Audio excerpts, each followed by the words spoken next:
Alrighty, so in the next 10 minutes, my hope is to outline to you all the state of seals within the Eastern region. But before we do that, just a really quick introduction to seals in general here in the UK.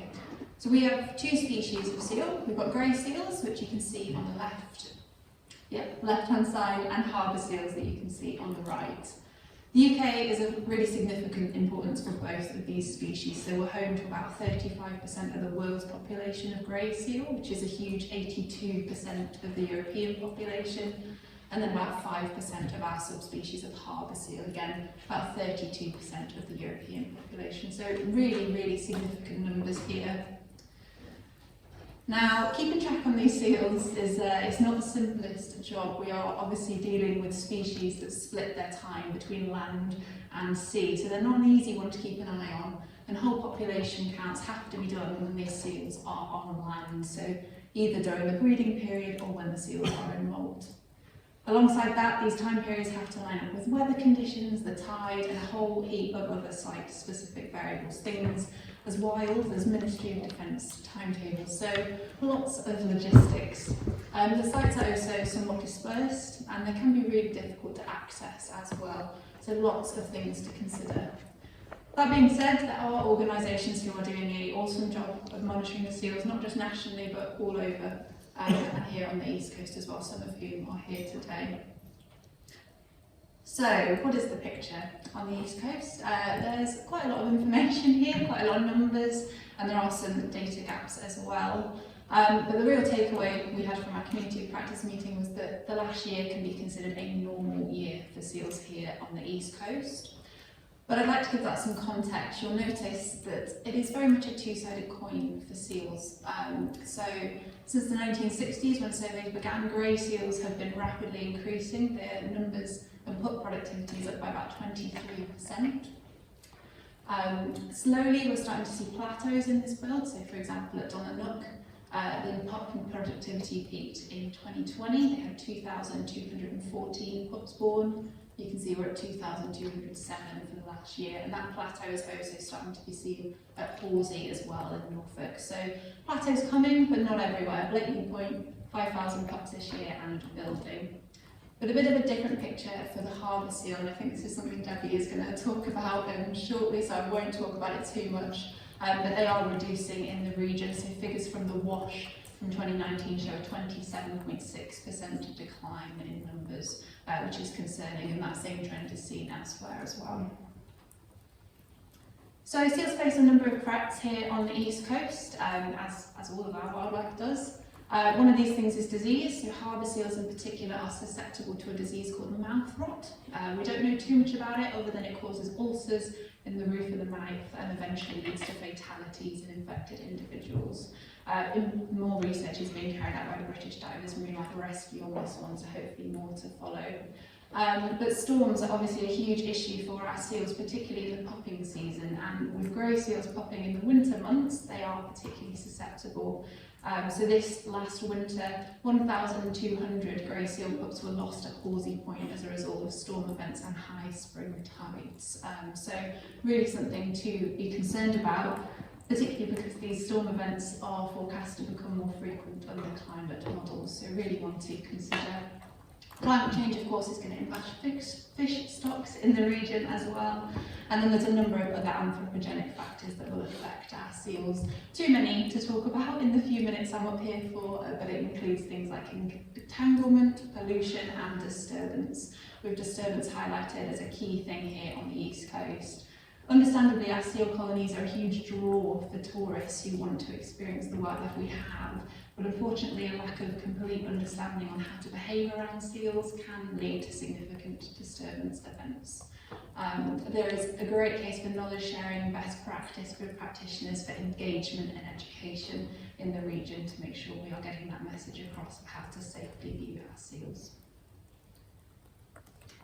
These threats are having an impact. So these are just two of the pups rescued in the Norfolk and Suffolk region this winter. So you've got buzzard and nuthatch, both grey seal pups. And British Divers Marine Life Rescue actually have had a bumper year. They've reported double the number of grey seal pup abandonment calls coming in compared to previous seasons. So, you know, these threats are starting to have an impact. and to the point that Suffolk had to kind of have their own standby station that they had to build up. So there's quite a lot going on in the region. There's also a lot that we do not know. So these are the 4 factors that were kind of highlighted ahead of this conference by practitioners. So I'm going to chat a little bit about each of them in turn. So first is the impact of offshore wind. We obviously have a lot of wind farms off the east coast. We know some things about them depending on the time period. So we know that harbour seals will avoid wind farms during construction, particularly during pile driving. So that's the process by which turbines are attached to the seafloor. And we also know that in the 5 years following construction of wind farms, seal behaviours do seem to change. So colloquially, down at Scroby Sands, after the construction of the wind farm there, harbour seal numbers were reduced, hauled out on the sandbanks there. However, grey seals increased over the same period of time. So clearly it's not quite as straightforward as we may like it to be. And those grey seals are in fact now seem fairly habituated to the turbines. There are boat trips out to see them. So yeah, as I say, not quite black and white. What we haven't yet established is the impact that wind farms may have longer term on the seal population. So obviously wind turbines act as fish aggregation devices, and it may be that seals are going to end up using these artificial reefs essentially as part of their foraging, but research is being undertaken to establish whether it will have a positive, negative or neutral impact.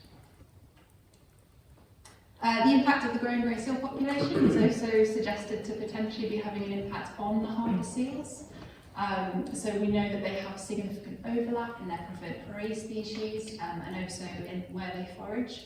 But grey seals have significantly more flexibility in their foraging than harbour seals. They will regularly travel distances of over 100 kilometres between foraging trips and between haul-out sites. Harbour seals are capable of going these distances, but are considered to be more sedentary, so they are more likely to just be within a few kilometres of haul-out sites. So just don't quite have that same level of flexibility. Clearly these species can and do coexist, but it may be that other pressures are just starting to put a bit of a squeeze in place.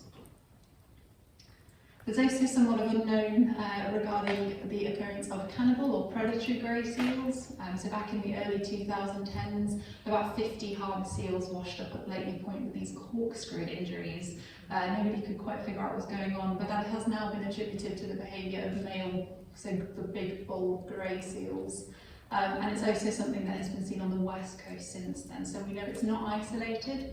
It's likely to be quite a small scale behaviour and obviously unlikely to have an effect at a national level, but potentially something to keep an eye on more local populations. And finally, disease. Historically, we have seen the impact that disease has on our seal populations. So for example, Focan distemper virus caused a reduction of 52% in harbour seals back in the late 1980s. So they can be really catastrophic. Other diseases to keep an eye on, we've talked about mouth rot, but also avian flu, bird flu, which Dave has obviously touched on.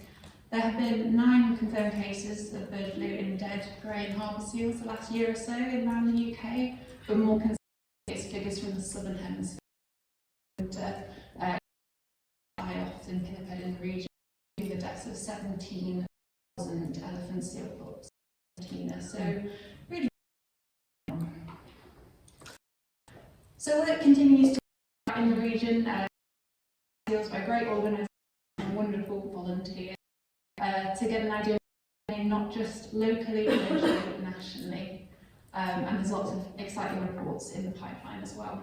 I think I can speak for all the practitioners who were present in saying that it's really great to come together and kind of see the common challenges we're all facing and how collaboratively we can hopefully continue to protect seals on the East Coast.